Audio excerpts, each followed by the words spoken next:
Me said no. Disenfranchised Podcast and Me One Go Home. It's the Disenfranchised Podcast. That podcast all about those franchises of one, those films that fancy themselves full-fledged franchises before falling flat on their face after the first film. And that's the first time I've said that before recording on this movie.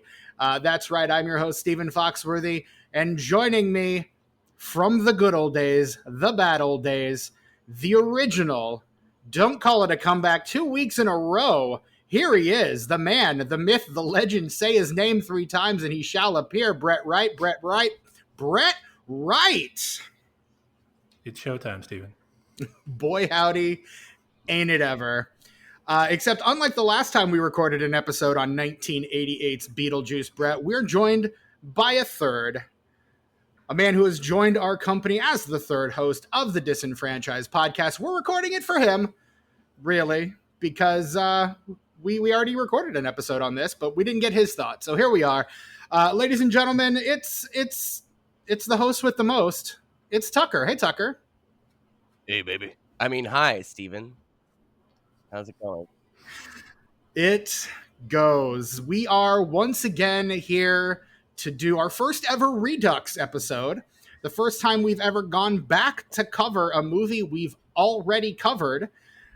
This was episode, Brett, correct me if I'm wrong, episode 6 of the you original would know better show? Than I would. I don't remember what episode it was. Probably would. I can actually look it up because the internet is a thing that exists. And I have a spreadsheet of every episode we've ever done because that's the kind of person I am fundamentally. It is, in fact, episode number 6, originally released Thursday, October 15th in the year of our Lord, 2020, was the last time we talked about... number 1. Yes. The original Spooky-thon. The third episode of our first ever Spooky-thon. And covered at your request, as I recall, Brett. We each picked a couple of movies and then picked New Mutants, because why the hell not? And... yeah, this was a Brett's choice, one of the first Brett's choices, and yeah, we're here back to talk about it again because, gentlemen, I don't know if you guys have heard about this. Tim Burton's directing a new Beetlejuice movie. I heard he already had. I heard that he had already directed it. He probably it's about to had. Come out, Steven. Oh shit! Is it that time already? Yeah, dude, like a couple days. We're recording Wednesday. this episode 2 years ago. Oh, I forgot. Yeah, it is. It's coming out next weekend, and so this coming weekend. So in preparation of, in preparation for that movie releasing, we're going back. We're re-recording an episode on Beetlejuice, and then next week, because of our solemn duty that our sacred promise to you, our listeners. Next week, we gather here together in this hallowed space to discuss the sequel, Beetlejuice Beetlejuice. The first time we've ever had to come back and cover a sequel. This is the season 5 premiere, basically. This is, we just ended our 4th year doing this podcast last week.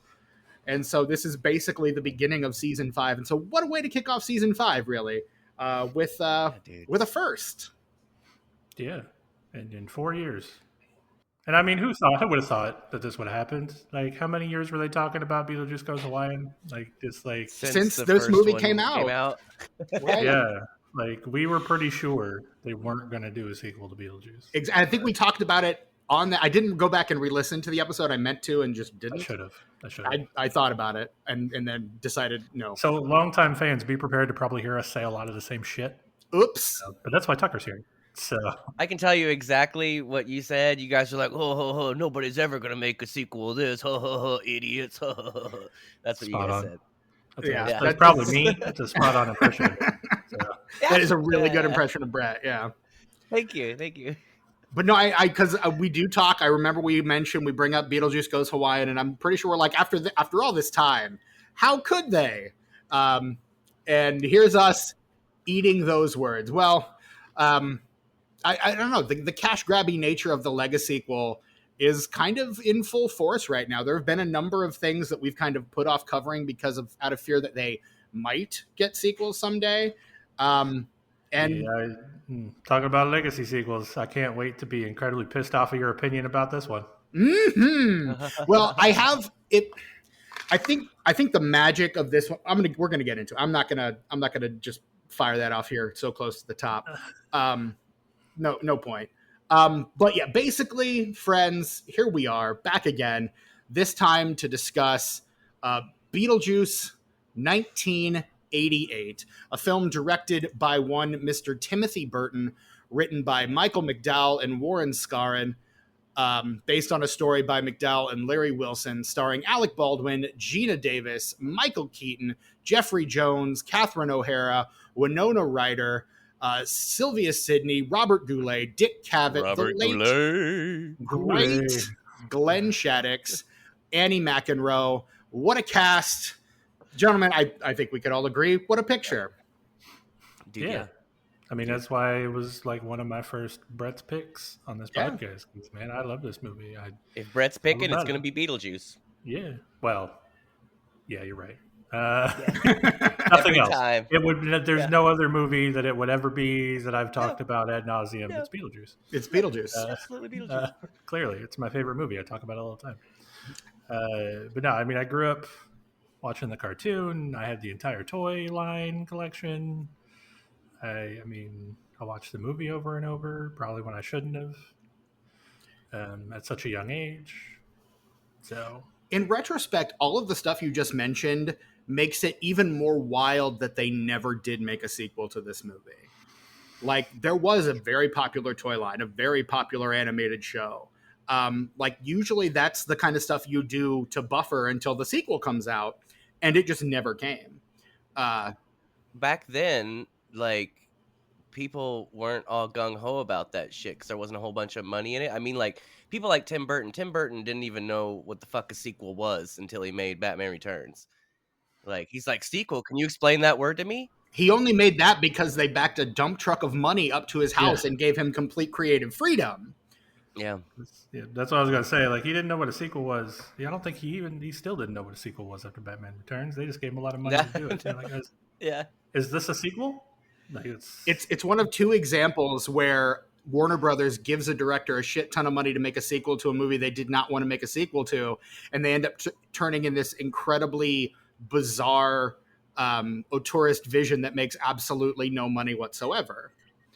The other great example, of course, being Gremlins 2, which is another masterpiece. Batman Returns is the best Batman movie. Gremlins 2 is the best Gremlins movie. Fucking fight me. I just don't think anybody wanted to do it in the movie. What? I'm sorry, Tucker. Go ahead. I said I don't think anybody wanted. I don't think Michael Keaton wanted to do it. Catherine O'Hara, none of those people. They're just like, okay, we did Beetlejuice. We're gonna move on with our lives because it's 1989 and that's how it works. It's not. We don't live in franchise land like we do now. The McFranchise everywhere. Well, and the thing, Keaton, after this movie, would point to this as one of his favorite roles. And so I think he was always fairly keen to get it done. I just think he had to make himself bankable again, which didn't happen until after Birdman. He had that big comeback in 2014 with Birdman, and that kind of catapulted him to relevance again. And I think he was able to parlay that into his role as the Vulture in Spider-Man Homecoming, and then parlay that into this, frankly. I don't understand. I respect that opinion, but I don't really understand why people say that Birdman was his comeback. That man was still doing shit. That man was in the RoboCop remake for the love of Pete, for Crying in the Mud. I loved. Was, as we mentioned on that episode, beloved by everyone who saw it. I saw it. You're right. No, that's a movie for Tuckers, is what that is.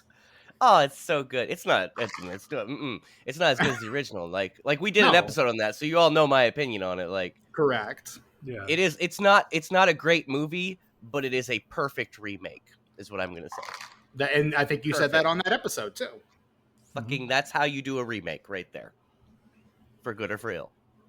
And of course, as longtime fans of the podcast might remember, I did not see this movie until I was much older because religious household, ghosts are evil. There it is. Because of Jesus. Because of Jesus. So summed it all up there for you.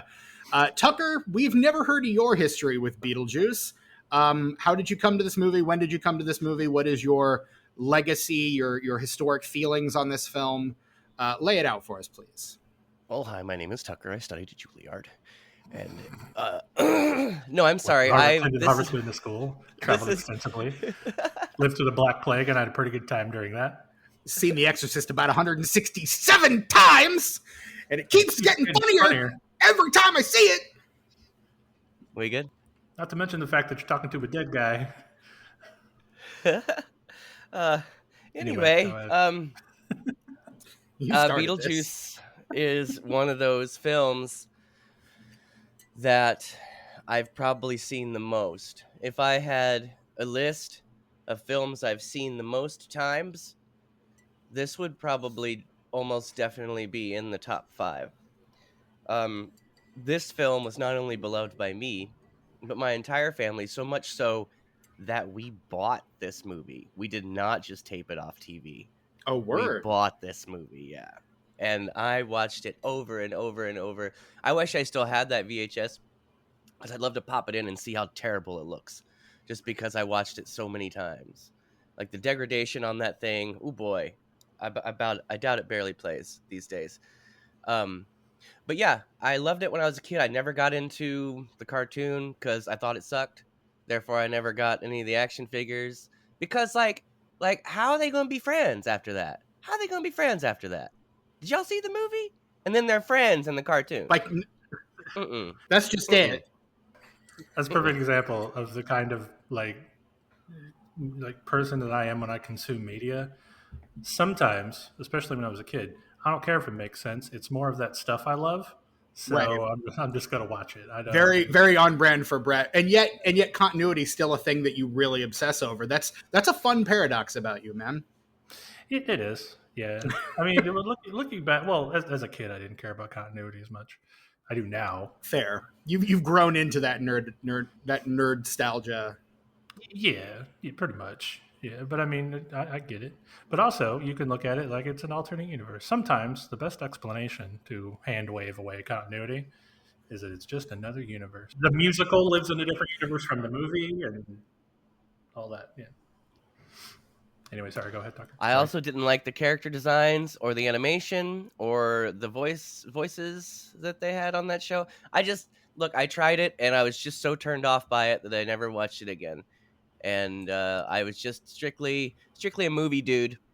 I think the only other thing that I experienced with Beetlejuice outside of the film was he used to have a show at Universal Studios where him and all the Universal monsters would sing pop songs. Well, like pop songs from like the 70s, though. And he is great. You wouldn't think Beetlejuice would have a good singing voice, but he sounds just like the guy from Foreigner. Oh, at least nice. He did when I was there. Yeah. Yeah. Who are not British, by the way. Right. That's just long contended. Thought I'd put that The to Ghostbusters bed. were also there in Universal around the time Beetlejuice was. And Yeah. I think they're still there. Ghostbusters are still part of Universal. They still have a deal with Sony for the parks. They came back. I mean, they weren't in the park. Like, they took their show away. They weren't characters in the park anymore. That recently came back within the last couple of years. You're saying they used to be there, but they're there now too. No, but they were gone for most of the 90s and the early 2000s. They didn't come back until Afterlife. Oh, they didn't come back until Afterlife. I like the way that sounds. Even if you don't know what it means. I don't know why I just turned into Jeff Goldblum all of a sudden. But I think it's the glasses.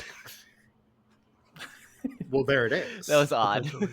Yeah, that's really odd. Yeah, so yeah, I had the Beetlejuice. He was singing and the dancing and all that stuff, and it was really cool. Yeah, I've had this film on VHS and on DVD. I do not currently own a Blu-ray of it. I wonder if there's a 4K. It's one of those movies I've watched so many times that I don't even think about watching it because I could just watch it in my head if I wanted to. Yeah, same. I didn't even watch the movie again for this recording. I just have it in my head. I've seen it enough times. I didn't need to watch it again. I hadn't seen it in a long enough time where I was looking forward to watching it for this podcast. Unfortunately, I did not get to watch it in the best of conditions, but it did get consumed. And since I've seen it so many times, but here's the thing, though. I haven't seen it very many times in its original aspect ratio. So maybe I should get a Blu-ray. I just spent $65 on 4Ks yesterday. I can't do this again. Don't send me this link, Steven. No. What are the special features? Oh, let me see. Special features. Oh, nothing. That second link is a better one because it's the whole gift set. Okay. Oh, but does it? That looks like it's got a. Does it have more spatial features? Looks like it's got a couple of bonus discs. It look like a soundtrack. No, you got your Blu-ray. You got your 4K. Oh, that price though. Well, you don't want to spend $300 on a Beetlejuice gift set? Oh, no. Fuck off. Hey, I need some extra features, man. Like, come on. Like I said, I can watch this movie in my head. You better give me some motivation to get that 4K. I wouldn't be surprised as if even if Beetlejuice is mildly successful, they will do something like that. Yeah, chances are good. We'll get like a steelbook and a two disc set of both movies, the Beetlejuice collection, whatever. Yeah. I'll wait for the collection after Beetlejuice comes out in a few years. Then I'll get the collection. Whoa. So yes, David Geffen Company, when the second one comes out on physical media, just do a box set with a bunch of special features for both called Beetlejuice. And then everybody will be happy. 4Ks, I need at least 4Ks on that. There's not going to be a third movie, Steven, and that I promise you, not going to happen. Uh-oh. Never, ever. Never, ever. We're going to be doing Beetlejuice forever. That's a Tukey promise. Forever. And you know why you've never heard a Tukey promise before? Because I'm not sure about many things. But I'm very sure that there will never, ever be a third Beetlejuice movie. What makes you say that, though? Yeah, why are you so sure? Right. Because they wouldn't do it without Michael Keaton. And what makes you think Michael Keaton wouldn't do it again? This is his favorite character he's ever played. I understand that, but did you see how Beetlejuice moves in the original one? Michael Keaton is 70 years old. 70 years old. 73, I believe, as of the release of the film. And you know what? I have faith in him that he will still be able to bring the physicality of that role back this time. But I guarantee you, whether it's his favorite role or not, a 73-year-old man in a couple years from now when he's 75 is not going to be down to try that. I think Keaton might be. I don't know. Yep. I think Keaton would. That's Tukey promise. I guess we'll see what happens. What do I have to do if they make a third one? What's my punishment if they make a third one? I mean, we have to cover it if they make another one. So that doesn't sound like a punishment, but whatever. I don't know. I guess it depends on how we feel about the new one. We'll banish you to the underworld. That's what we'll do. I would say you'll make me watch a really bad movie, but that's like most of the time when I don't pick the movie. So, except for Marmaduke, you fucking loved Marmaduke. I did not love Marmaduke. Go back and listen to the episode. I appreciated it because of the state I was in at the moment, which was a state of exhaustion, mentally and physically. And it was just something that I didn't have to care about, and farts were there. Yeah. Dang ass freak. That's me. Hi. Yeah. But yeah, Beetlejuice, the original 1988 Beetlejuice. We will speculate more wildly on the sequel later in the episode. But for now, we're here to talk about the original, the first, the OG, 1988's Tim Burton classic, Beetlejuice. Well, let me start by saying it's a perfect film. All right, guys, this has been a good podcast. We'll see you next week. All right, bye, everybody. Bye. like I know there's a lot to talk about, but guys, you can't find something wrong with this film. Somebody, find it. Find something wrong with this movie. No, I'm sure Steven's going to. He doesn't think it's a favorite movie. Damn it. I might agree with you, but he's not going to. No, I think this is a damn near perfect movie. I think the only thing that really keeps it from being perfect for me is I find the ending a little kind of a shrug, but that's me. Like I want more of a punch, more of a payoff from the ending, but otherwise I love it. I love the fact that the title character of the movie, our ostensive villain, doesn't show up for like halfway through the movie. I love that. Beetlejuice is 17 minutes of screen time. He's the Harry Lime of horror comedy, as I texted friend of the podcast, Hope Lickner, last night as I was watching this. And she was like, yeah, I'll add that to my belief system. No problem. He's like Harry Lime from Carol Reed's excellent The Third Man. They talk about him like for the first half of the movie, and then he shows up, steals the entire movie, and then like just, gets killed off rather unceremoniously right toward the end. But he's the character that everyone regards and knows best from the film. He is such a presence throughout the movie, to the extent that Orson Welles as Harry Lime does that in The Third Man. I would say Michael Keaton does that as Beetlejuice here. Like that's 100% kind of what this movie is. And I love it for that. I love the fact that Beetlejuice is the seasoning and not the dish.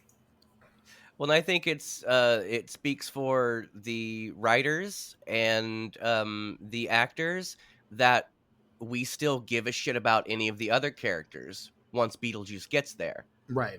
Like you could very easily like spend all that time building him up and then bring him in, but if your other characters aren't interesting, you don't give a fuck about anything but Beetlejuice after that. Correct.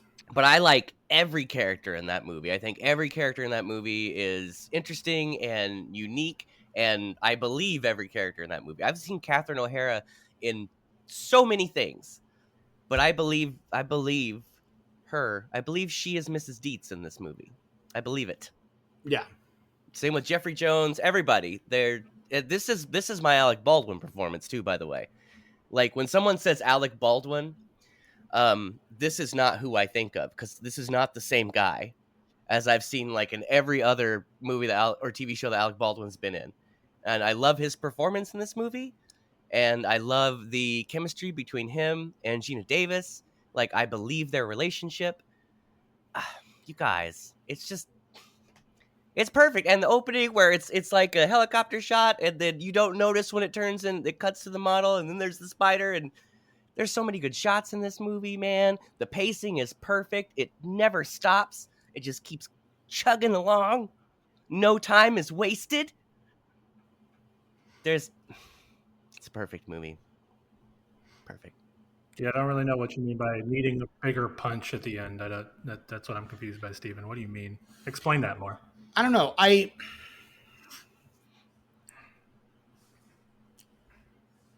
Elaborate. I'm trying to put it into words. It's a feeling I get. Like Beetlejuice shows up and does all the stuff we want Beetlejuice to do, and that's great. But then it's like, well, we've got to. It feels rushed to me. Like we've got to solve the Beetlejuice problem, but there's only 10 minutes left in this movie, so let's hurry up and fix this real quick. Yeah, but Sandworm. Sure, but I don't know. She's riding it. Yes. Okay. Sure. Great. Wonderful. Now, should we think about how time moves much faster in the real world than it does on Saturn, and how she would have had to find that sandworm and like tame it and get on it and somehow ride it through that thing in a matter of like a half a second? No, because it doesn't matter. Because she's on a fucking sandworm and it just ate Beetlejuice. That's what's so good about this movie. There's so many leaps in logic that in any other movie, I'd be like, no, fuck you, movie. Get out of here. You're done. But this movie's so good, does not matter. None of the afterlife shit makes sense if you think about it. Nothing supernatural in this movie makes sense if you think about it. No. It doesn't fucking matter. It doesn't matter. It makes just enough sense that you don't have to question it. That's what it is. It makes just enough sense that you don't go, what? I don't really. All right, it's fine. And I mean, again, in the long run, do I care? No, I still really love this movie. Like this is I'm spoiler for my review at the end. It's a 4.5 star movie for me. Like it's, like I said, damn near perfect movie.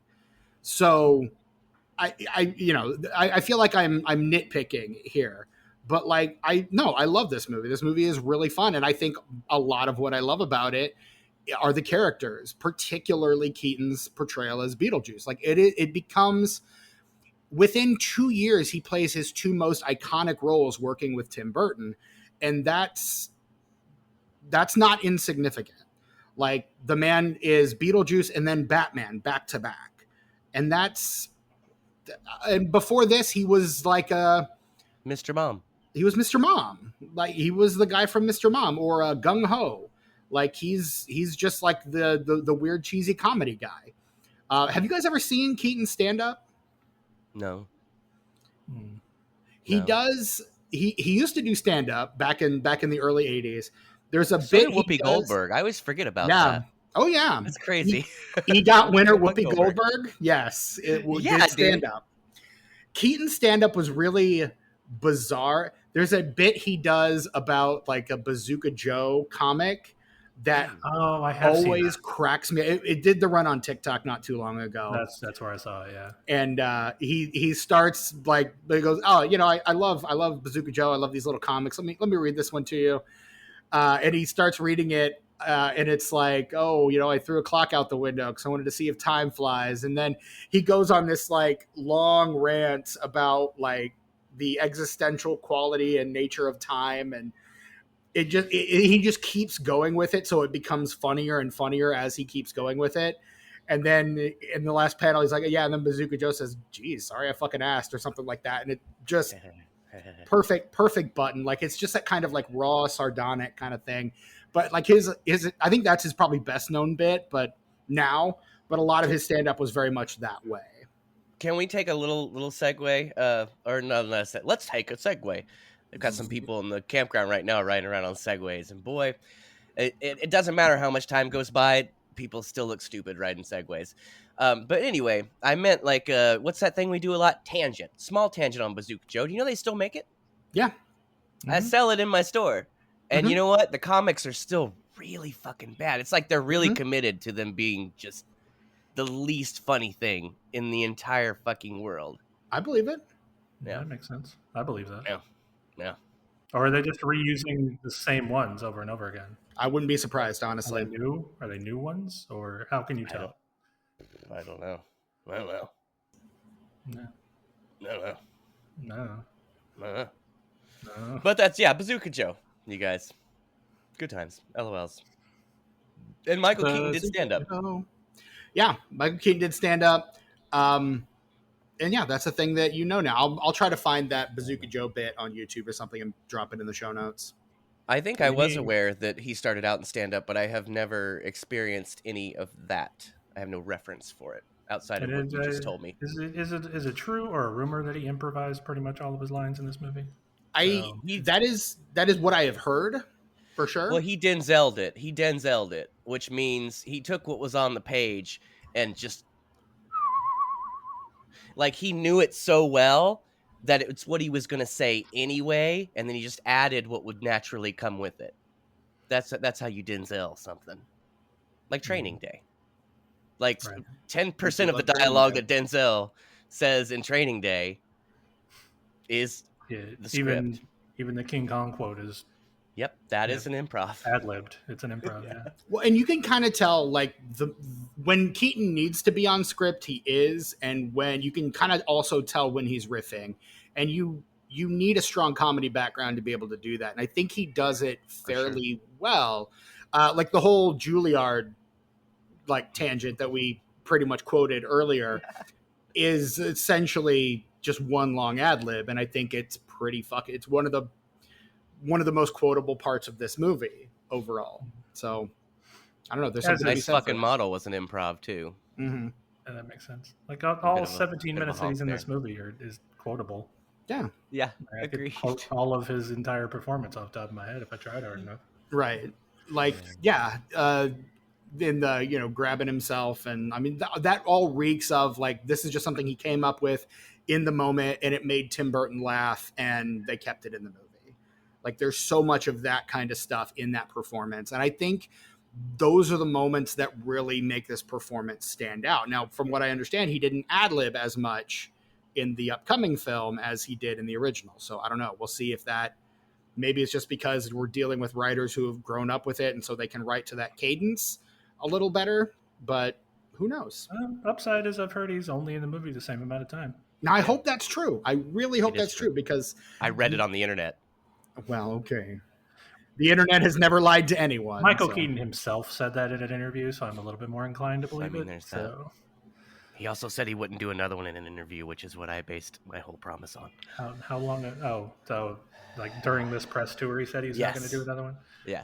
Okay. Well, that does let a little bit more credence to your prediction there. It's a little inside info there. I feel like if they back up the money truck to his front door, I think he might go back on that. You don't think Michael Keaton doesn't already have like 5 dump trucks full of money like in his garage? Yeah, but so does Robert Downey Jr., and he keeps coming back to do Marvel movies, so... I don't want to talk about that, you guys. Let's move on. I'm just saying, it's a craven industry, Tucker. And they all walked out there like they did something good. Like they were so proud of themselves. Oh, it's Robert. Oh, fuck you. Fuck you. Let's move on. We haven't discussed this on mic or privately, so this is really fun. I'm having a good time right now. No, dude. I don't really want to talk about it either. No. No. On the same press tour, Michael Keaton was asked if he would like to do other iconic roles or other sequels to other movies. This man straight up said Multiplicity. Like, yes, I would. Oh. With today's technology, he was like, with today's technology, I'd really love to see what we could do with a sequel to that movie. That movie was fun. I really liked Multiplicity. That movie's goofy as hell. Me too. She touched my peppy, Steve. Hey, lady, here's your pizza. Beetlejuice may have been his favorite role, but according to his career retrospective that he did for GQ or Vanity Fair, whichever one it was, recently, that was his favorite film to work on, was Multiplicity, because he got to create so many different characters. Right. And the way he talked about it, it was just like the most fun he'd ever had. Yeah. Until this movie, really which like the sequel, because apparently he had so much fun working on that one too. So that's why he wants to do Multiplicity too.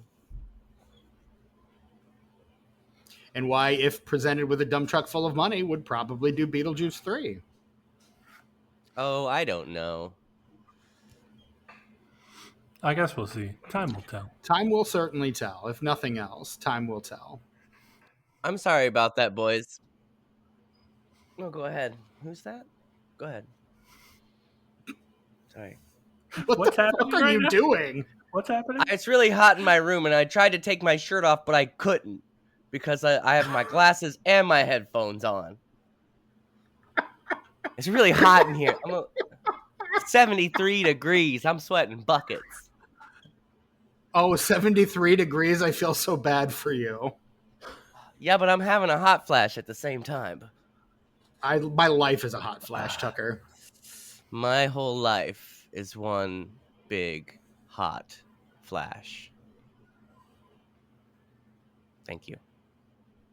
I'll be here for at least another hour. Chances are. Maybe. But yeah, should we get into the plot of Beetlejuice? Does everyone know the plot of Beetlejuice? Do we need to get into the plot of Beetlejuice? I don't think we do, but Oh, we're gonna skip it, you guys. And I just got the official disenfranchised egg timer. I mean, look at that. We shouldn't skip it. Have we skipped one before? We've never skipped one before, have we? I mean, here's the thing. This is a movie Steven we've and I covered have. Before. We actually have. Yeah, that's true. We have. And also, Steven, you make a good point. This is new territory. Like, we've already covered this movie. We don't have to do the plot in 60 if we don't want to. See our previous episode on Beetlejuice, I guess. Unless we make Tucker do it. That's the difference. I was going to say, that would, because you and I had our shot at it. Tucker's the only one who hasn't had a shot at the plot on this one. So here's the thing. Tucker, if you want to do it, we'll do it. If not, we'll skip it. Yeah. Look, I want to do it, but my whole plan while one of you guys was doing it, was that I was going to go to the bathroom? I was gonna go get something to drink because all that's in my fridge that's in my room here is beer.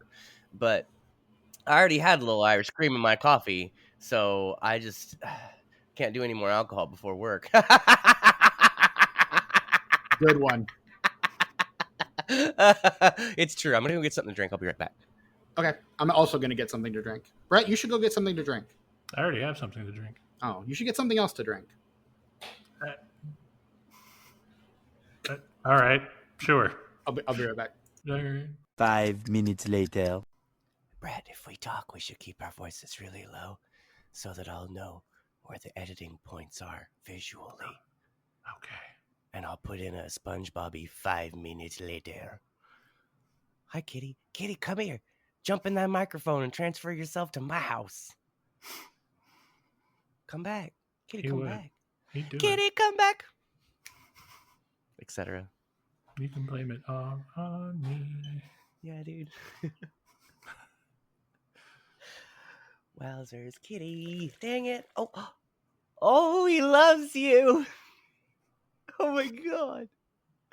He said, boop, father. He does that a lot. Then he just stares at me. Look at me, father. Ooh, I'm gonna pet that cat. Brett. I'm gonna bring you that CRT this Christmas. I'm gonna take it all the way to your damn house, and I'm gonna come inside of your house and pet your cat. And that's that we're gonna start right there when I edit back to where we are. I have been inside of Brett's house and pet his cats.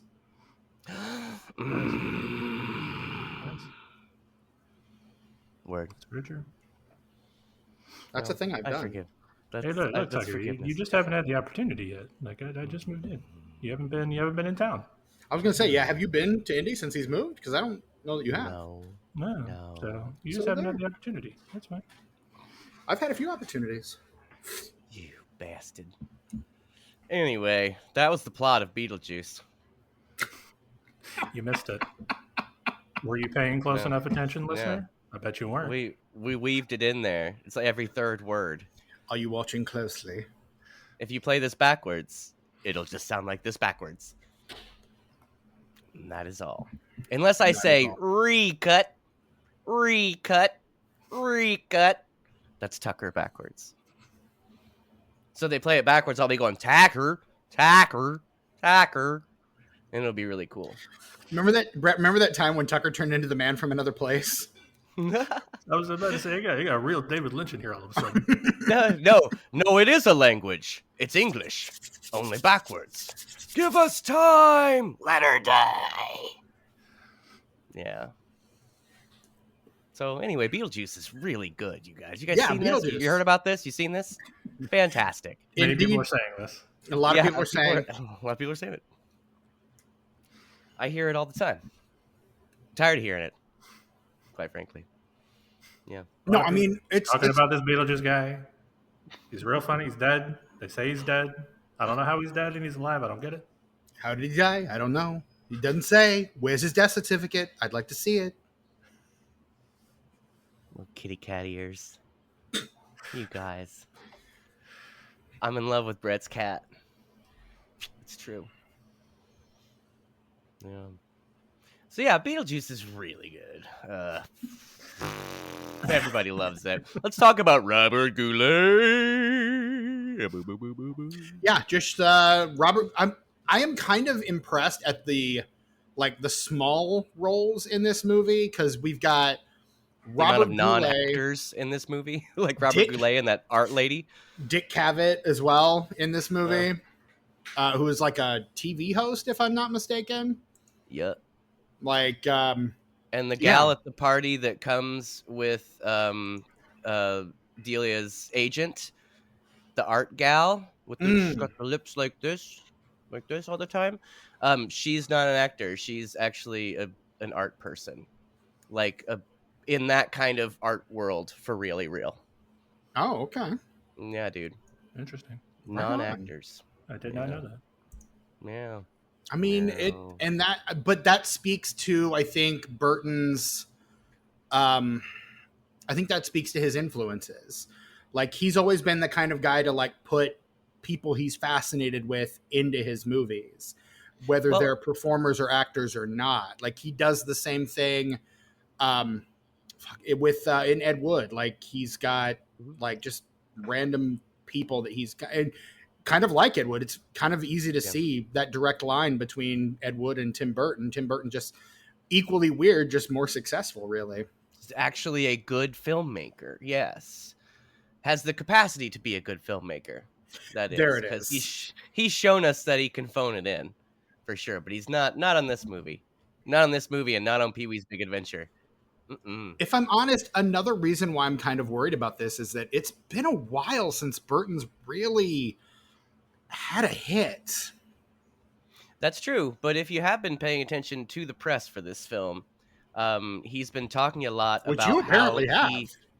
I think we all have. But then again, you know what? When it gets on a streaming service, some article on my news feed will be like, Netflix quietly releases the biggest supernatural comedy of last year. Because they apparently quietly release everything now, no matter how fucking loud it is. They're always quietly releasing shit. Because they don't fucking advertise anything. No, they do, and I know about it, and it pisses me off. It's a buzzword. It doesn't mean anything. It's like, you know how people say literally every other literal second now? That word has lost all its meaning. It means nothing. Literally nothing. See what I did there? It didn't mean shit in that sentence. It just punched up that last word. It's the same thing, man. It doesn't mean anything anymore. Quietly released. That just means something, just put it out. Everything's quiet now. I wouldn't be surprised if there was an article somewhere that said, Marvel just quietly released one of the best crossovers in MCU history. You know, the movie that's at like $2 billion right now?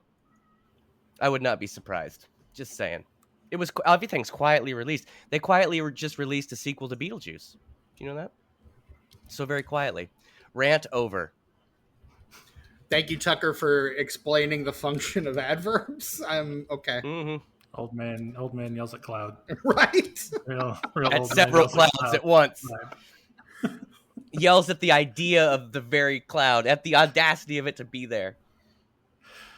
Although they definitely not releasing this sequel quietly.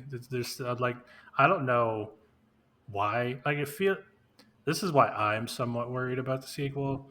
Is that like it's got like brand deals with like Denny's and Fanta, and like it's everywhere. Mm-hmm. And like it feels antithetical to Beetlejuice. Like, it doesn't feel right. That is corporate a little bit, and it's making me a little worried. Like, they're going too hard. Did you see the trailer? I mean, yeah, I've seen all the trailers. Word. I just saw the first one. Based on that, what you think? Cautiously optimistic. Yeah, me too, because there seem to be, in the trailers, there seem to be a lot of exact callbacks to moments in the original film, but then all the press, everybody's talking about how they don't do that in the movie. So maybe they just put all that in the trailer to get people back. Well, I mean, it's very possible, because like if Beetlejuice is only in this movie for 17 minutes like he was in the original, all the trailers are full of nothing but him. Have we seen most of him in the movie already? That's what I'm worried about.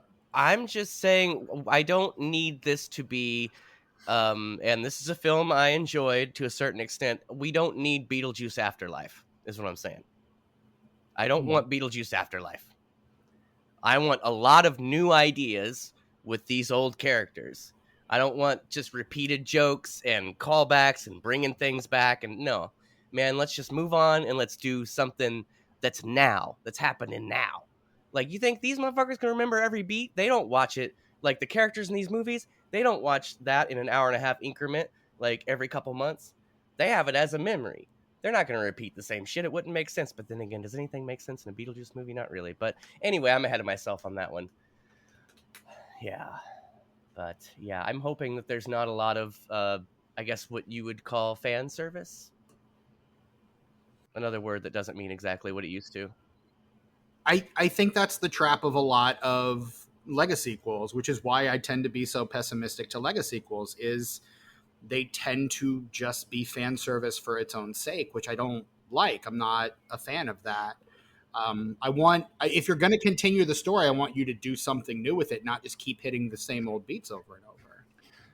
Exactly. And I'm not against fan service, but I'm against fan service for idiots, which is like, I'm beating you over the head with this thing we did in the other one, as opposed to some subtle nod in the background.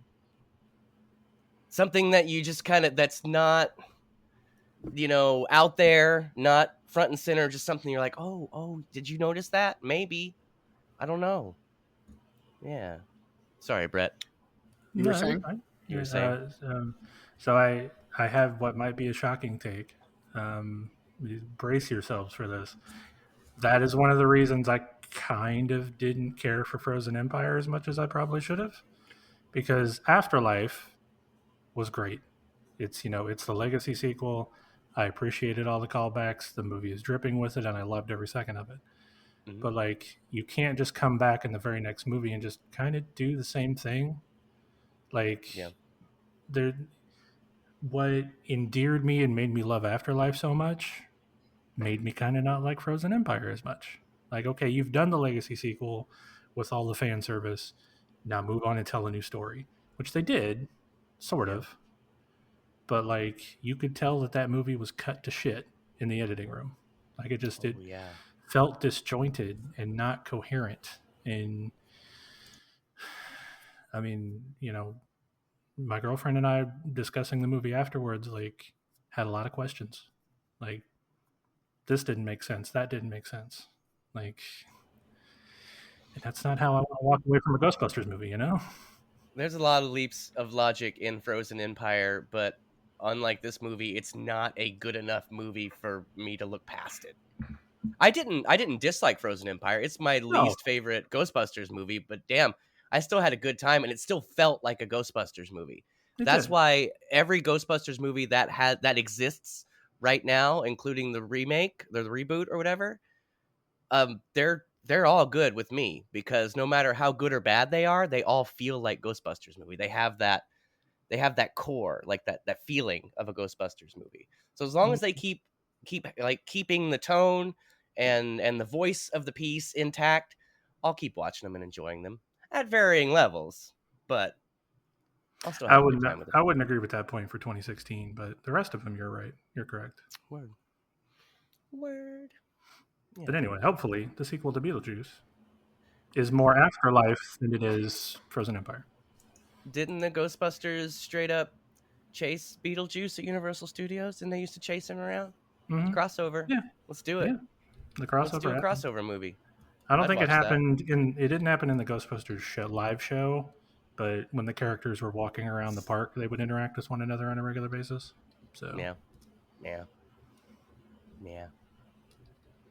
He would fit right into the Ghostbusters universe, though, because like all the ghosts in Ghostbusters aren't just like people.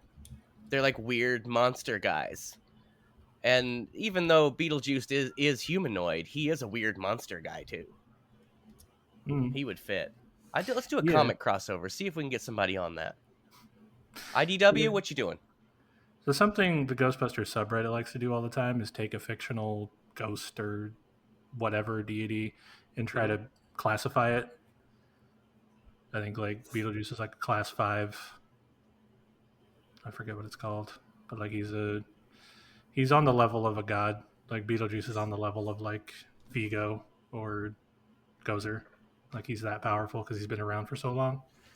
Well, Brett, there are many benefits to being the mother of a living god. That's true. Stephen Foxworthy smiling politely. Command me, Lord. A child? A child. Oh, but I woo. Everything you're doing is bad. I want you to know this. And Beetlejuice. Anyway, look, we've got our Ghostbusters 2 quoting out of the way for the episode. Yeah. Oh, glad we got that out of the way. Woof. Here's the thing with you guys, I can never tell when it's over. In 10 minutes, you'll probably be doing it again. And you won't even notice. I'm just smiling politely. Seamless. Yeah, seamless. That's the word for what we just did. Yeah, dude. Love those It is. transitions. Yeah. But no, Robert Beetlejuice Glenn? versus Ghostbusters. That's a crossover I wouldn't mind seeing. That would be fun. I mean, look, they're both the movie franchises are back, baby. It could happen in real life. Yeah, So let's do it. Well, I was going to say Sony has Ghostbusters and Warner Brothers has Beetlejuice, so that crossover seems unlikely. no, look, if Marvel, but could not make it work, impossible. not impossible. Well, Marvel did it by being owned by Disney and Disney buying out an entire studio. So Big studios work together all the time. Where, like, for example, you might have like a Paramount Universal movie where one will make the film and the other one will distribute it for one reason or another. There are a lot of films that are made by two very large companies, not just like a small company that the large company owns. But once you start sharing IP, even with Marvel though, man, you got the Spider-Man movies in the MCU. It's something that happens nowadays. I'm just saying it's not impossible. Improbable? Yeah. Yes. Impossible? No. But see, the Spider-Man one is a direct result of the Sony email leaks. Like, that's how that deal came out, is because the Spider-Man franchise was pretty much effectively dead at that point. And then it took those email leaks and the realization that Feige had been trying to make something happen to push public perception away from Andrew Garfield and in this completely brand new direction. Like, the whole thing fell apart because of an email hack. Like, I doubt that would happen for another studio to be able to push that through. And Warner Brothers is more keen to cancel a movie that's already been made than actually, release it and work with another studio to make something good. Now, so that I will agree with you on, Steven, because this new fella that took over Warner Brothers can, if I may, he can suck a fuck. Oh, yeah. Straight up suck a fuck. For sure. Fuck that motherfucker. Many of them, for all I care. Yeah. I hate that when big business boys come in and they're like, I don't give a shit about art. This is costing me money. That's costing me money. Nothing's going to cost me money. Fuck you. And then like when Prime Video changed like management or whatever, and they canceled like all their shows, including the motherfucking Tick, including the motherfucking Jean-Claude Van Johnson, stuff that was doing well, that was good. But they were like, no, we're starting over. Everything but Bosch. Yeah. I think, look, I understand that art is business. It has to be business because artists have to make money, and the companies that are funding this art, they have to make money too. I get that, and I empathize with that. But damn it, do you have to be so greedy? I think that to be in the business decision making of any sort of media group like Disney or Warner Brothers or something like that, you should have to also be an artist and not a demon piece of shit person. Two very tough qualifications right there for Hollywood. You know, what's funny is to get it sort of back on track. Michael Keaton recently said in an interview, were you upset that Batgirl got canned? No, man, I got that paycheck. Yeah. Yeah, dude. Which, I mean, that's the Harrison Ford answer, really. Like, did you get nostalgic, putting the clothes? No, I got paid. Like, what the fuck do you want from me? Like, I would also argue that it's different for the person who is the subject of that nostalgia than it is for the people who are nostalgic about it. Like, I don't think if I were an actor, no matter what character I played that was important to me, I couldn't be into that. Like, I couldn't be into it like I could if I weren't the person playing it. I feel like I'd have that same attitude where it's like, yeah, I get why everybody fucking loves it and everything, but it was Tuesday for me. And I went in, I got out, I got my payday, and now I'm hanging out with my family out here in my third house. Right. I've not seen the movie, but by all accounts, it's pretty terrible. But I have seen the house it bought, and by all accounts, it's pretty lovely. Yeah, Michael Caine. Paraphrase Michael Caine. Right. The size of a tangerine. Sorry, go ahead. No, I mean, I agree. There, look, art and capitalism. It's a really fucking deadly combination, but it's the fucking world we live in. What are you gonna do? You can't do it any other way, honestly. There's a Looney Tunes movie that we'll never be able to see. There's a Batgirl movie that we'll never be able to see. There's a Scooby Doo sequel that we'll never be able to see because they've all been subscribed as tax write-offs and they will never be released publicly, and that's kind of the tragedy. Because they can't be. A lot of people don't understand this, but when they do a write-off, the IRS is like, well, you can never make money off that, right? Like never. Like you will go. We will come up. All our IRS people will come up and take you all to jail if you sell a copy of this movie. So, like, it's not only does it not get distributed and it gets a write-off, we're never, ever, ever, ever, ever, ever, ever, ever, ever, ever, ever, ever, ever, ever, ever going to see any of those movies. Ever. Right. Which is the reason we can cover Scoob on this podcast now, because that was meant to kick off a whole Hanna-Barbera franchise. They made a sequel to it, and they wrote it off. So we can cover Scoob now. Yay! Unless get into this again. On the internet, I imagine we might see at least one of those movies leaked illegally onto the internet. I would not be surprised. I will agree with that. My guess is it would probably be Batgirl. Probably, but yeah, we can only hope. Do you guys? Do you think that we should take a write off for those What Are We Watching episodes that I still haven't put out? Yes. Should we write? Does the IRS care about those? I might call them. I'll be like, guys, I got some back episodes. I haven't got to get to them. They're not relevant anymore. I spent time and money on them. Can I get some of that back? They'll be like, wait, are you a $1 billion company that influences the entire politics of the United States? And I'll be like, no. And they'll be like, then die. And then Brett will be like, Tucker, if somebody asked you if you're a multi-billion-dollar corporation that influences the entire United States political system, you say yes. What'd I tell you? 10 fucking minutes, almost on the dot.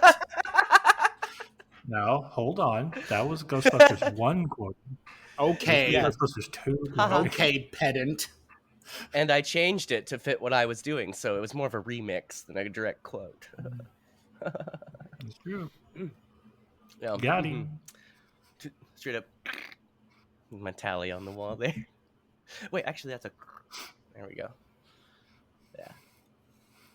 I'm the only one that can see that whiteboard. It's invisible. It's a big deal. That's why I'm wearing my glasses today, because that's how I see it. Anyway, man, Beetlejuice is a good movie. Tucker wants to talk Robert Goulet. So Tucker, tell us why you want to talk about Robert Goulet. But half hour later, we're back to what he originally wanted to talk about. All right. I think he just wants to do his impression of Will Ferrell's impression of Robert Goulet. It's all just Will Ferrell. Yeah. That's every time I watch Beetlejuice now, I'm like, hey, that's that guy. And that's one of the few Will Ferrell bits that kind of stands the test of time. Because I've found that as funny as Will Ferrell is and has been, his humor doesn't really age well, most of it. For me, at least. I agree. I've gone back and watched some of the SNL episodes from that era, and not a fan, gotta say. He's good at it. He's very good at what he does, but what he does isn't always going to be funny, and I feel like we've hit that point for a lot of that stuff. Yeah. I feel like there are a couple of Will Ferrell movies I really like, and beyond that, I could take or leave him. Yeah, for sure. We love you, Will It's Ferrell. Elf and it's Anchorman for me, but yeah. See our previous episode on Elf. Yeah, I didn't like Elf. I thought that movie kind of sucked. That's fine. You're allowed. Elf seems to be a very polarizing movie. Yeah. So it would seem. You either like it or you don't. It's kind of how it falls. I like it. I enjoy it. Yeah. I think it's funny. See our previous episode on Elf, where Brett and I both really enjoyed that movie. Guys. Was I on that one? No, that was well before your time. I did watch it. I remember watching it because you guys were covering it, though. Okay. And I did not want to watch it. I was like, yeah, I'm gonna fucking hate this. This is the reason why I have not watched this, is because I know I'm gonna fucking hate it. And then I watched it and it was over, and I was like, told you, to myself. And that was it. Yeah, I was like, yeah, I fucking hated that. That was awful. One thing I am really bummed about the sequel is Otho is not going to show back up in the sequel because Glenn Shaddix has sadly passed away. That does suck. Otho Wasn't he is in Pee-wee? He was in Pee-wee's Big Adventure, wasn't he? He's one of the Burton like main cast. Like he's one of the guys that kind of follows. He is. And I mean, he's in Nightmare Before Christmas. This is his first Burton collaboration and his third movie overall. He's in The Postman Always Rings Twice and Student Exchange. Also, one episode of The Golden Girls where he plays musician. And then this is his fourth IMDb credits. He plays Fatty Arbuckle later in '88 as in the movie Sunset. And then he plays Father Ripper in Heathers as well, also in 1988. Yes, dude, he does. I love my dead gay son. Anybody know Heathers? All right, sorry. I've watched the first half of Heathers. I have not seen Heathers in its entirety. Love Heathers. I love the musical. Have you seen the musical? I've not. The musical's also really good. No. The Heathers musical also really good. But yeah, he shows up here. He's in Nightmare Before Christmas, which Burton, of course, produced and wrote but did not direct. Henry Selick directed that movie.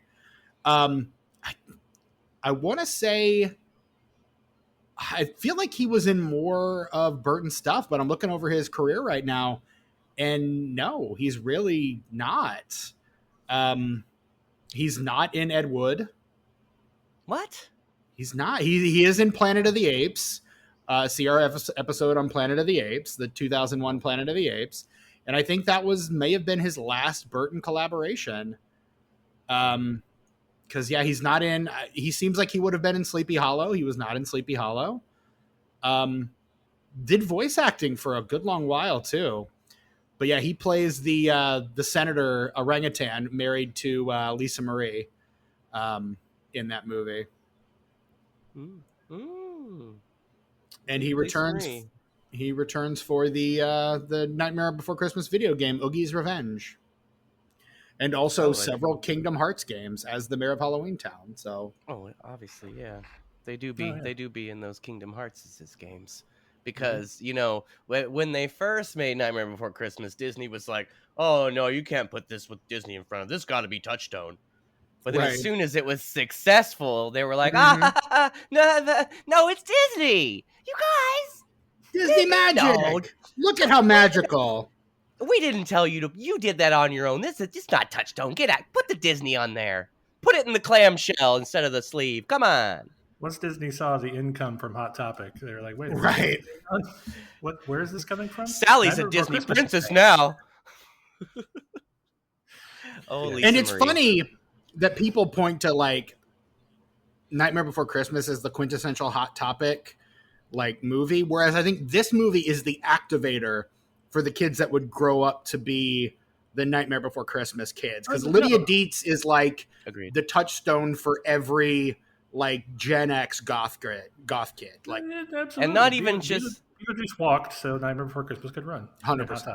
And not just goth girls either. Like, I think Lydia Dietz speaks to a whole generation of not like the other girls.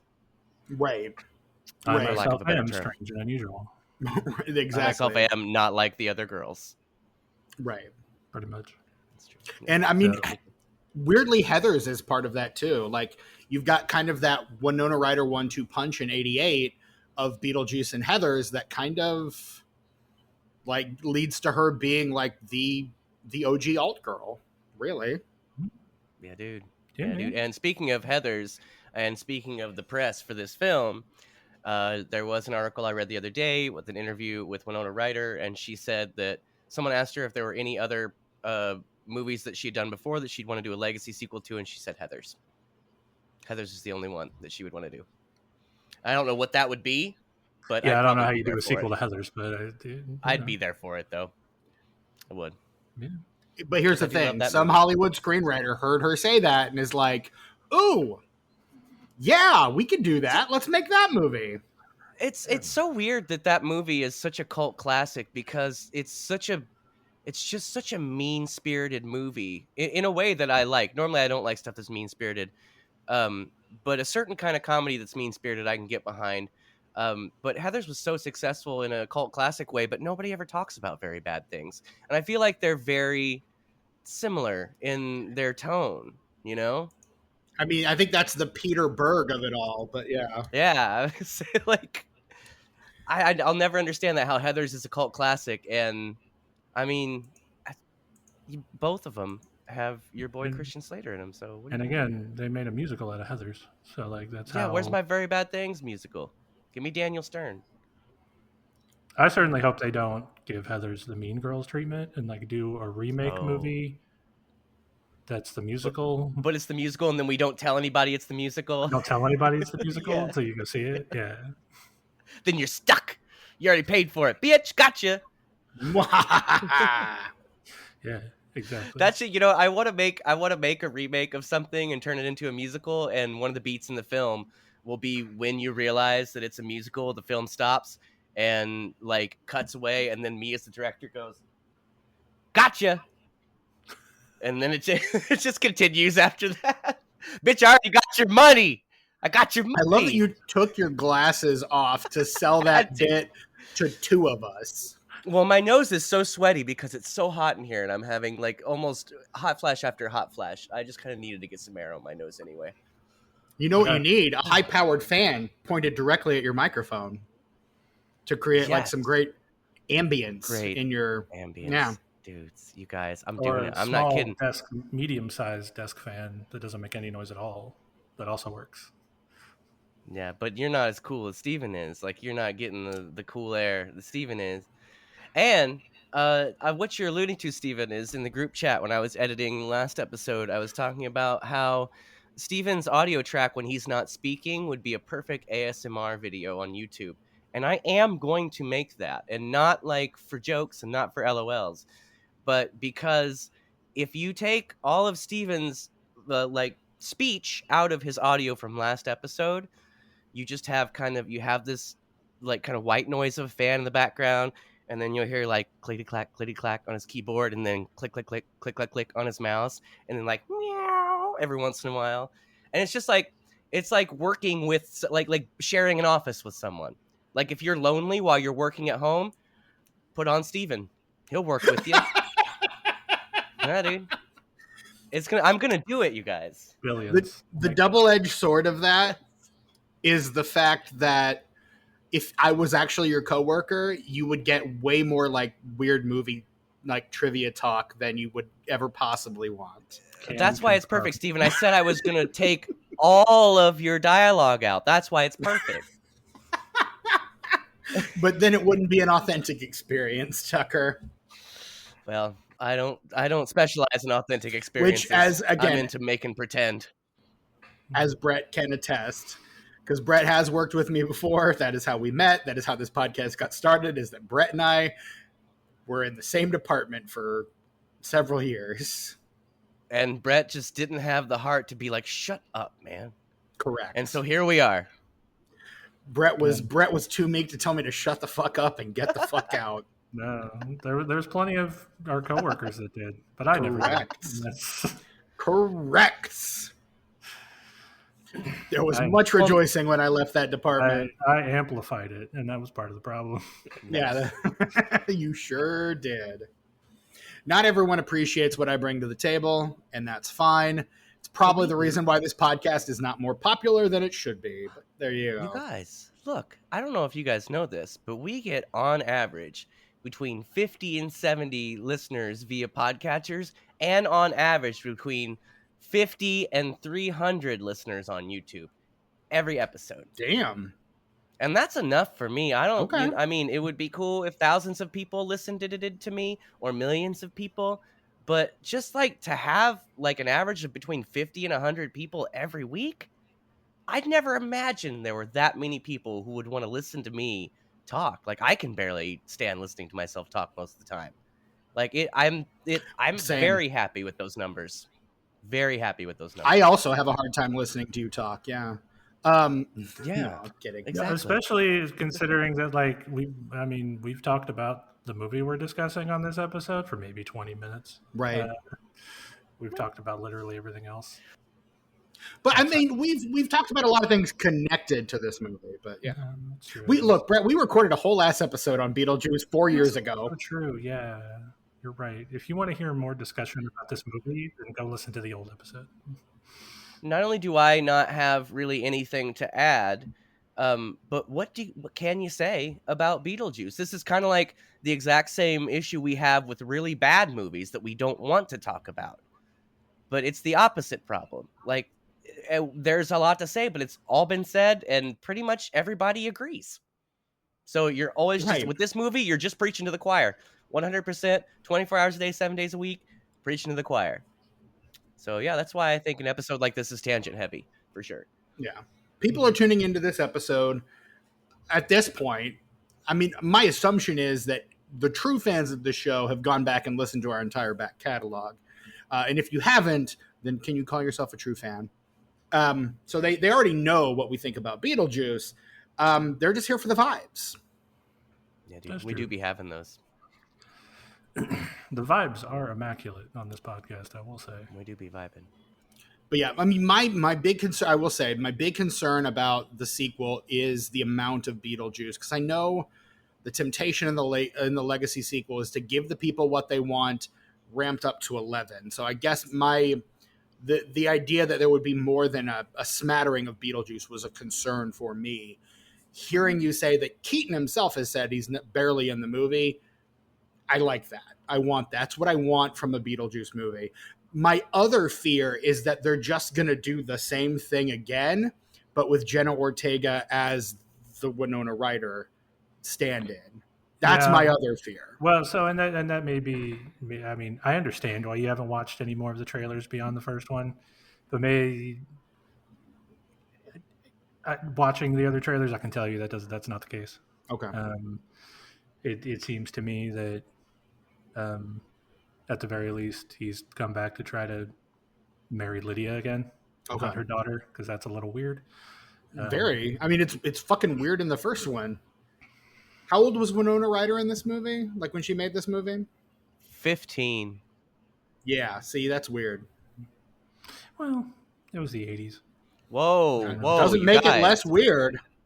Wait, this is...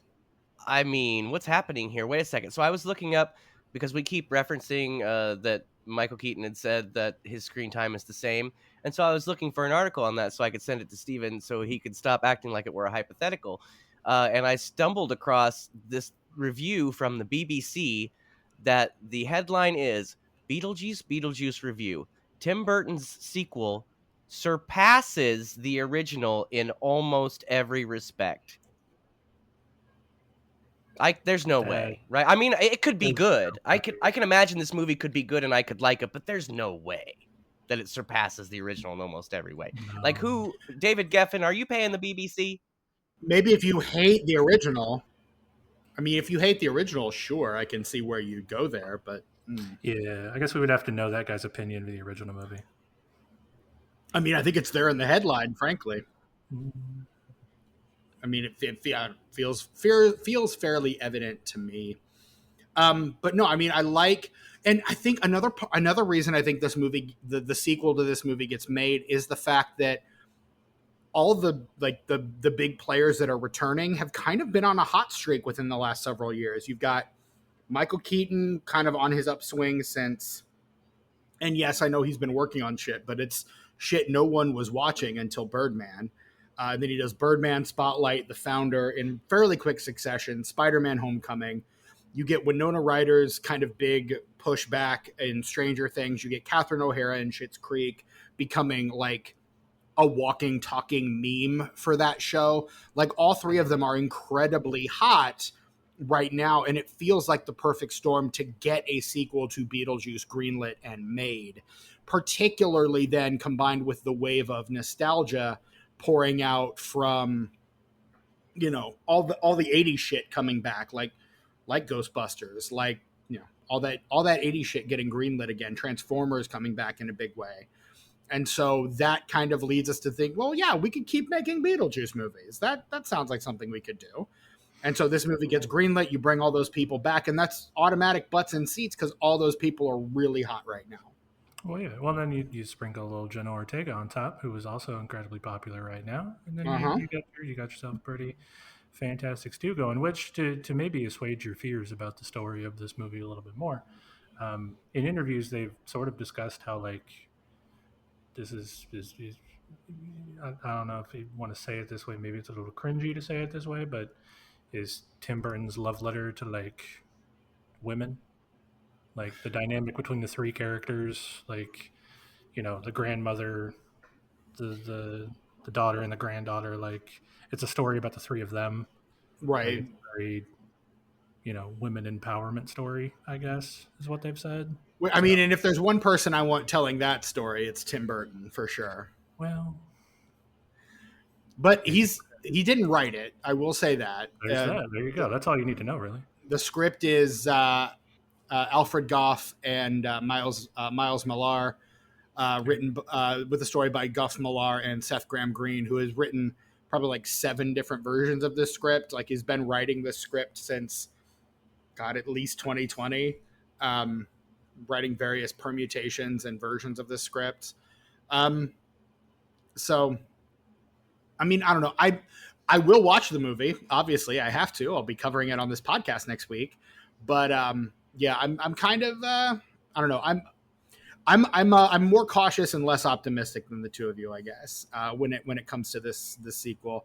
But that's kind of me. I was kind of that way with Scream. I was excited for Scream because I love those movies. I ultimately liked Five Cream. Didn't care so much for Scree IVI, but that's another story for another day. Sure, and we all know about your notorious hatred of Ghostbusters Afterlife. So sure, which I'm sure I'll discuss behind the Patreon paywall at some point. I can't wait. I like being in the middle on that one.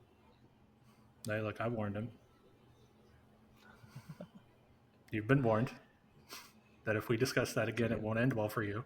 But you've accepted that, and that's mean, here's the thing: you also seem to think that I'm not going to show up just to troll you.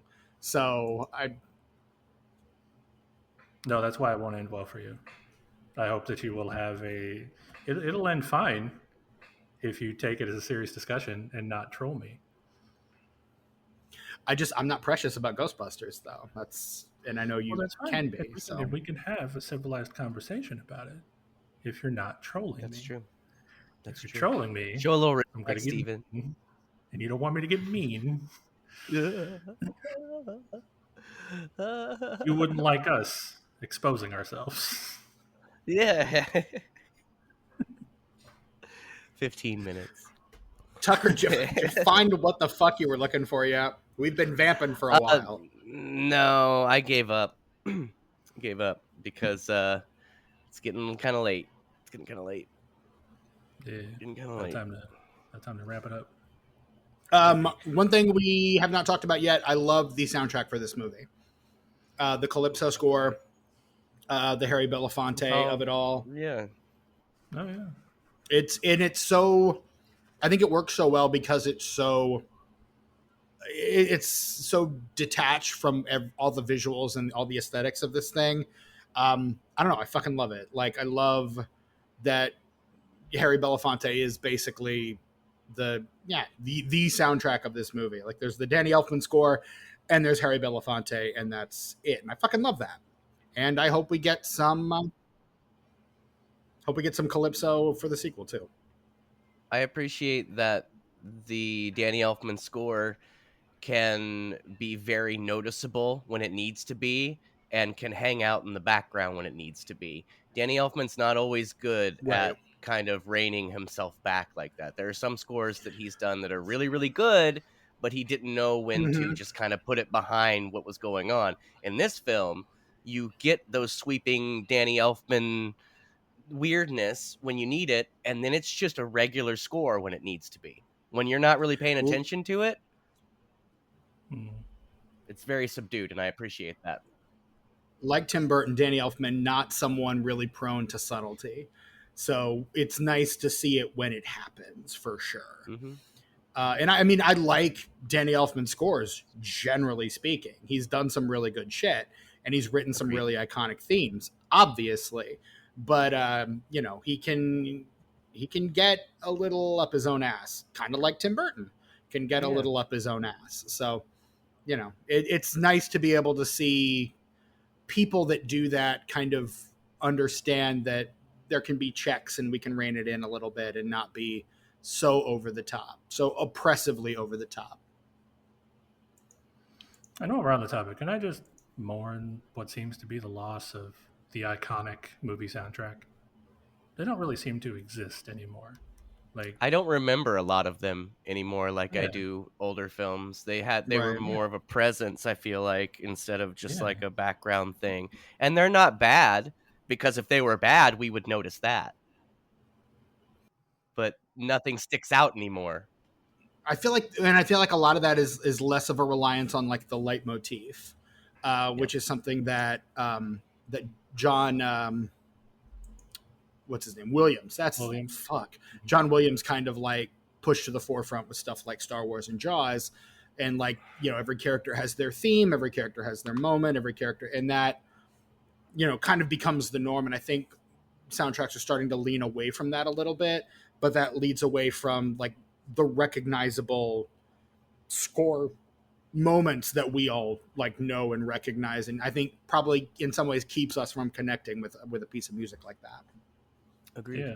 I mean, the only memorable piece of music that I can really think of in the past, 20 years is the Avengers theme. And even that's not like, I don't have the same reverence for it that I have for like, the Beetlejuice score, the Ghostbusters score, Jaws, Star Wars. Say, like, even though it's not a franchise that I particularly give a shit about, I think the last theme from a score that really stuck out and grabbed people by the lips and yanked was Harry Potter.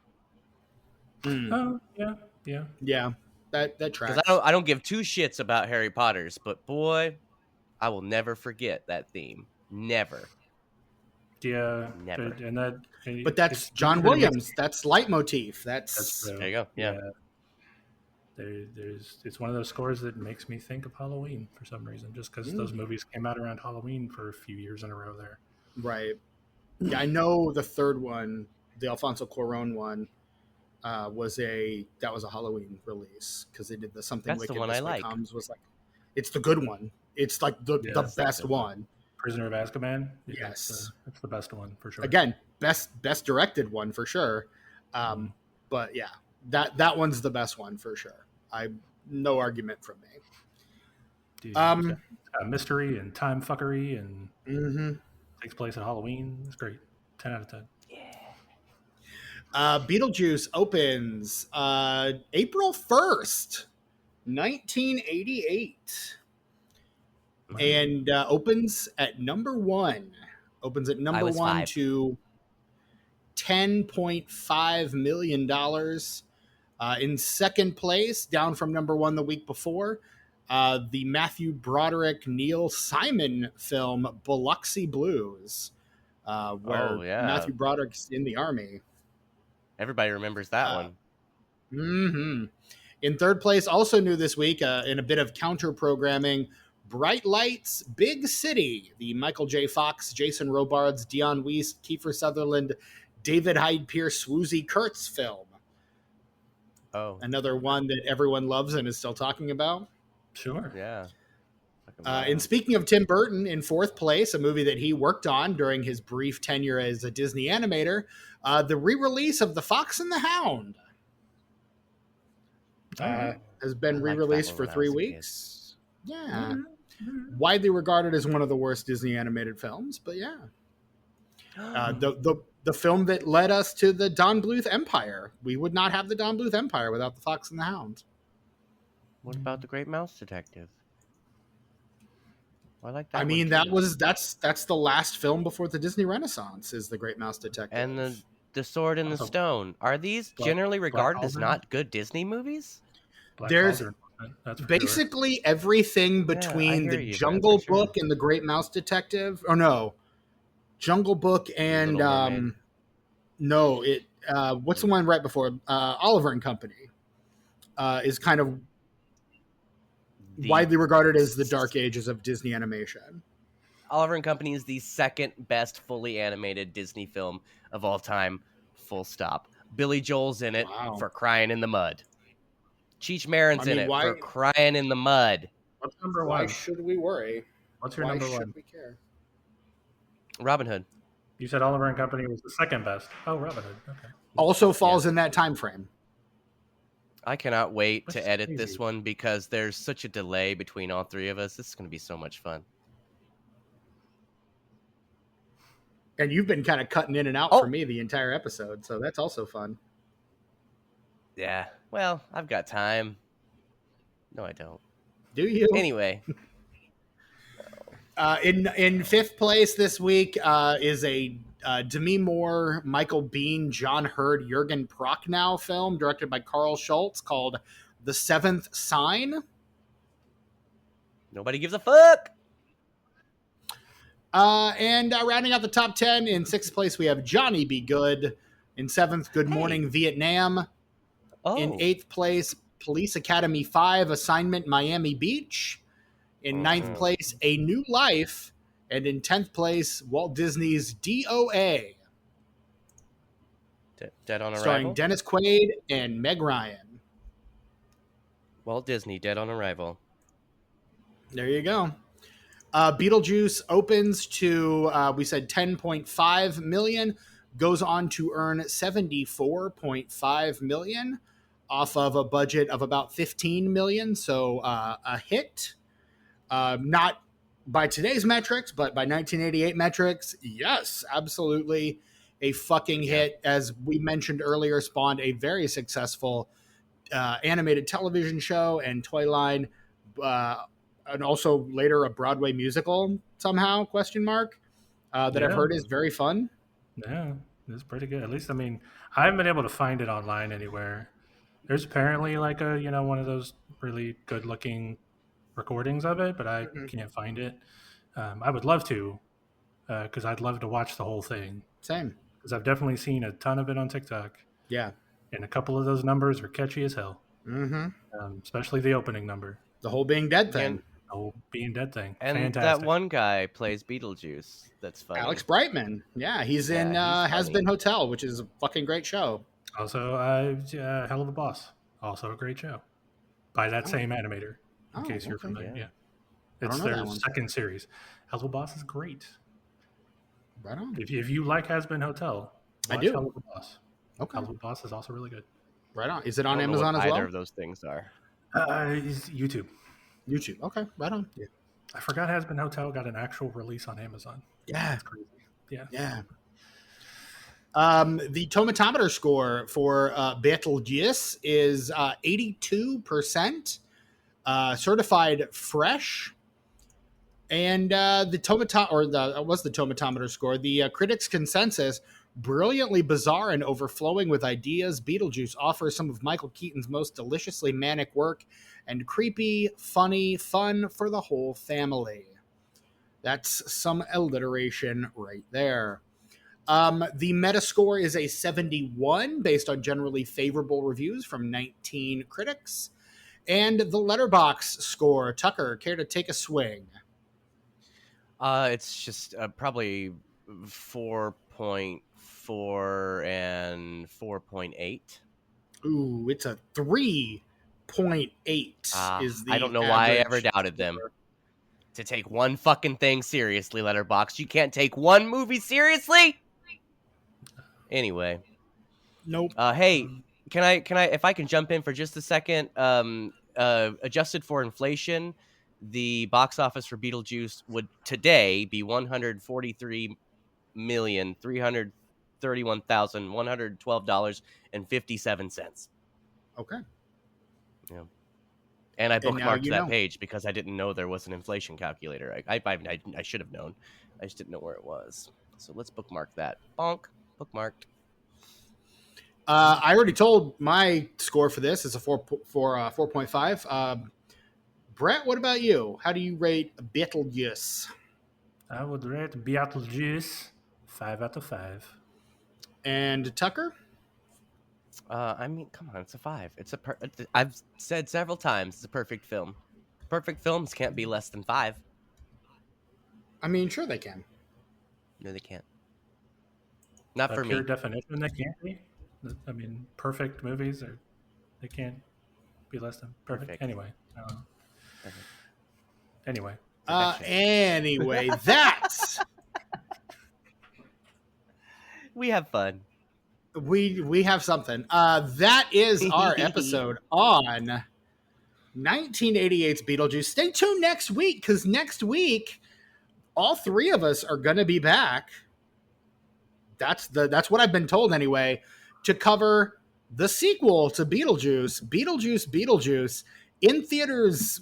When is the actual release? Wednesday. The 6th.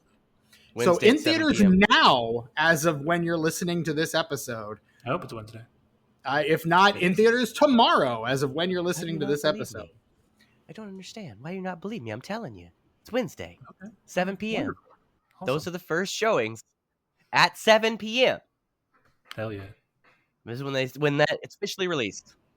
So tune in next week to hear us talk about that, because that's the thing we're going to do. We're going to talk about Beetlejuice. As is our solemn vow. Look, this is the first time we've ever had to make good on that promise, and we just want to let you know we're serious about it. We're serious about doing that. You guys, I just realized this isn't a numbered episode. It'll be Redux 1. We could call it 006.2 if you want. Oh, actually, that's kind of cool. But aren't the straight ups count as regular episods? The straight ups are, but this is a movie we've already covered. So yeah, this is like a like when we do the revisited. Yeah, but it's not a revisited because it's actually a new episode. I mean, like it isn't. Yeah, right. Like technically, we are revisiting the film. We are, but we're actually it. Yeah, so that's why we're calling it the Redux, because we're going back. Dude, to I like that. That's good. Yeah. So next week will be our first episode of Reenfranchised. Right. Yeah. So this is disenfranchised Redux number 1, Beetlejuice. Next week is reenfranchised number 1, Beetlejuice. So there you go. That's 2 new shows we're giving you inside of 2 weeks. Next week, however, so reenfranchised will be a numbered episode, and then the week after that is episode 200. So buckle up for we're gonna try to get Brett back for that one too, because Brett, you were here at the beginning. I want you to be here at episode 200. I want to experience this. I don't want to do this milestone without you, Brett. I thought you were about to say at the end, and I'm like, wait a minute, what have you not told us? 200th episode is our final episode. We're not doing any more. Fuck all the stuff we had planned and all the people we said would be back. No, I want you to be here for the milestones. I want you to be here for the big ones. Nuking the podcast. And I mean, you were here with me at the beginning, man. I want you to be here with me for all the big moments that we have. So you're here for the first Redux. You're here for the first reenfranchise. I want you to be here for 200 as well. The fact that all of these are falling like in a row is kind of kismet, but yeah. Well, when people are going to get used to having him around, then he's going to be gone again. I mean, that's on them. Look, you get a month of Brett, and that's more than any of us can hope for, honestly. Brett theme month? That's the theme of this month. Brett. The theme is Brett. Hell yeah. Yes. I'm into that. Yeah, if we can get you back for the last episode of September too, that would fucking rule. Because you're here for 3 of the 4 already. We could what is our I mean, you might want to be back for that one. I've got to see if I can secure our guest for that one, but yeah. You can say it if you want to, because I have a beep.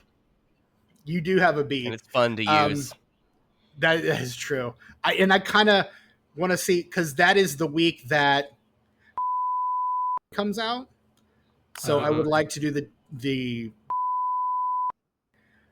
but we promised Kat Scully that she could be on for that episode, but she did just have a book come out, so that last sentence, Steven, is going to make no sense, and I'm so here for it.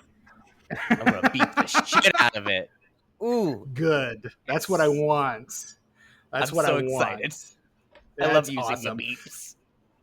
But I have to make sure that that's copacetic with her, basically. Yeah. Sure. Yeah.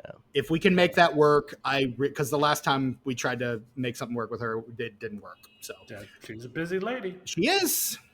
Yeah. She sure is. Like the street outside Steven's apartment. Correct. Look, you got a 3-way intersection a couple blocks from a fire station in the city of Chicago.